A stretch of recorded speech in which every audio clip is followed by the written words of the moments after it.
नाशिक स्थानिक स्वराज्य संस्था मतदारसंघाच्या विधान परिषद निवडणुकीत अपक्ष उमेदवार म्हणून रिंगणात उतरलेले गोकुळ गीते यांनी माघार घेण्याच्या सर्व चर्चांना पूर्णविराम देत थेट विजयाचा दावा केला आहे। माघारीची मुदत संपल्यानंतर पत्रकार परिषदेत बोलताना गीते यांनी महायुतीचे उमेदवार नरेंद्र दराडे, कुणाल दराडे आणि राज्याचे मंत्री गिरीश महाजन यांच्यावरही अप्रत्यक्ष निशाणा साधलाय।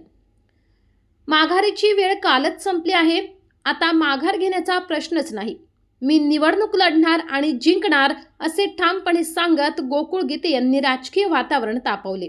नरेंद्र दराडे यांच्यावर टीका करताना गीते म्हणाले, दराडे हे निष्क्रिय आमदार आहेत, मतदार त्यांच्या कामगिरीवर समाधानी नाहीत, त्यामुळे या निवडणुकीत बदल घडणार असल्याचे सुतोवाच केले आहे। यावेळी त्यांनी आमदार दराडे यांचे सुपुत्र कुणाल दराडे यांच्यावरही जोरदार हल्लाबोल केला। कुणाल दराडे यांनी माझ्या वडिलांचा उद्धार केला, त्यांनी केलेल्या आरोपांबाबत ज्या ऑडिओ क्लिपची चर्चा केली जात आहे त्याचा फॉरेन्सिक अहवाल त्यांनीच जनतेसमोर आणावा असे आवाहन गीते यांनी दिले। राज्याचे मंत्री गिरीश महाजन यांच्याबाबत विचारले असता मी गिरीश महाजन यांना भेटेन, त्यांचा आदर करतो, मात्र भेट झाली म्हणून माघार घेणार नाही, माझा निर्णय अंतिम आहे असे स्पष्ट करत त्यांनी दबावाला बळी पडणार नसल्याचे संकेत दिले। विजयाचा दावा करताना गोकुळ गीते म्हणाले, एकूण 619 मतदारांपैकी 350 मतदार माझ्या बाजूने वळवणार असून मी विजयी होणार आहे। अनेक लोकप्रतिनिधी माझ्या संपर्कात असल्याचा दावा गोकुळ गीते यांनी केलाय। माघारीचा टाइम काल 3 वाजता संपल्यामुळे तो विषय या ठिकाणी माझ्या दृष्टीने संपलेला आहे। आणि जर मला आता आपल्या माध्यमातून कळतंय की उदय सावंत साहेब आणि गिरीश भाऊ महाजन दोघे नाशिकमध्ये त्या ठिकाणी आलेले आहे आणि जर त्यांना कदाचित मला भेटायचं असेल त्यांनी मला कॉल केला तर नक्कीच त्यांच्या भेटीला जाईल। पण निवडणुकीतून माघार आता होऊ शकत नाही, लोकशाहीमध्ये जाहीर पाठिंबा हा विषय येत नाही। जो काही याचा निवडणुकीचा जो काही नियम अटी असतात त्याच्यामध्ये काल 3 वाजेनंतर माघारीचा कुठलाही विषय राहिलेला नाही।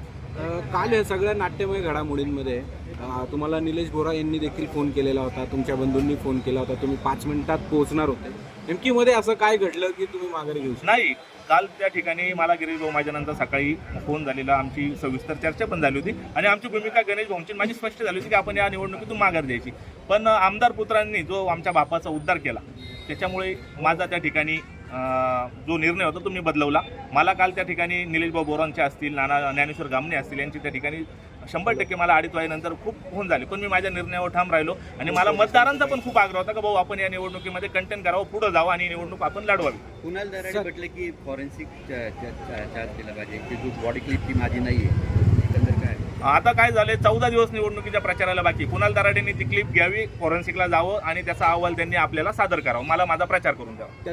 त्यांनी असं देखील म्हटलंय की आम्ही नाही तर तुम्ही फॉरेन्सिक तपासणी करावी, हा ऑडिओ जो आहे तो माझा नाही आहे। मी तेच सांगतोय का त्यांनीच ती करावी आणि त्याचा खुलासा त्यांनी त्या फॉरेन्सिक रिपोर्टच्या माध्यमातून आपल्याकडे द्यावा। ते असं पण म्हटलेत की दराडे आणि गीते हे दोघंही बंधू आहेत, घरातले आमचे संबंध आहेत, गोकुळ गीते आणि गणेश गीते हे दोघंही माझे भाऊ आहेत, त्यामुळे आमचा जो गैरसमज झालाय तो लवकरात लवकर दूर होईल। आपल्याकडे मराठीमध्ये एक पूर्वापार म्हण आलेली की 1 तीळ 7 जणांनी खाल्ला होता। जर तुमच्या घरामध्ये एक आमदारकी होती तर दुसऱ्या आमदारकीसाठी इतका अट्टहास का?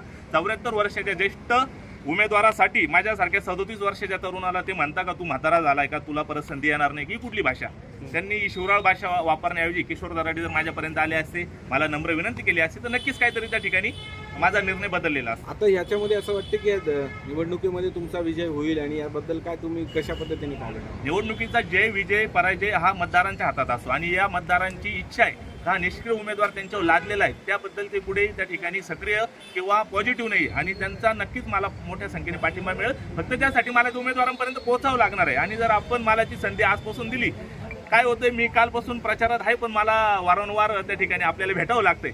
जर आजपासून मला तुम्ही मोकळीक दिली तर मी नक्कीच त्या 619 मतदारांपर्यंत पोहोचणार आणि 350 पेक्षा जास्त मतदारांना माझ्या बाजूने वळून माझा विजय त्या ठिकाणी मी निश्चित करेल। आपण काल ऑडिओ क्लिपमध्ये असं त्यांना सांगितलंय किशोर दराडेंना का मला असं वाटतंय का यावेळेस आमची उमेदवारी जी आहे ती झालेली आणि आमचा विजय यावेळेस आम्हाला चान्सेस आहे, का आपल्याला असं? हे बघा, आपण त्या ठिकाणी लोकशाहीचे एक संवाद आणि आपल्याला माहित आहे का या मतदारसंघामध्ये काय वातावरण आहे। मागच्या 8 वर्षामध्ये मी वारंवार सांगतो की मागच्या 8 वर्षामध्ये जे काही आता 74 वर्षाचे गृहस्थ आहे ते मागच्या 8 वर्षामध्ये कुठेही या ठिकाणी या मतदारसंघामध्ये फिरकलेले नाही आणि या आमदारकीचा उपयोग त्यांनी फक्त व्यक्तिगत दराडे कुटुंबियाच्या फायद्यासाठी करून घेतलेला आहे। तसं मला या ठिकाणी पुढच्या 6 वर्षात जर या मतदारांनी आमदार म्हणून या मतदारसंघात जर काम करण्याची संधी दिली तर मी 24 तास रिचेबल राहील। मी फक्त काल मी तुमची माफी पण मागितली, फक्त मी काल 6 तास नॉट रिचेबल राहिलो, पण ते पुढील 6 वर्षासाठी रिचेबल राहण्यासाठी राहिलेलो आहे. ओके. गोकुळ गीते यांच्या या आक्रमक भूमिकेमुळे नाशिक विधान परिषद निवडणुकीत रंगत वाढली असून महायुतीसमोर नवे आव्हान उभे राहिल्याची चर्चा राजकीय वर्तुळात सुरू झाली आहे.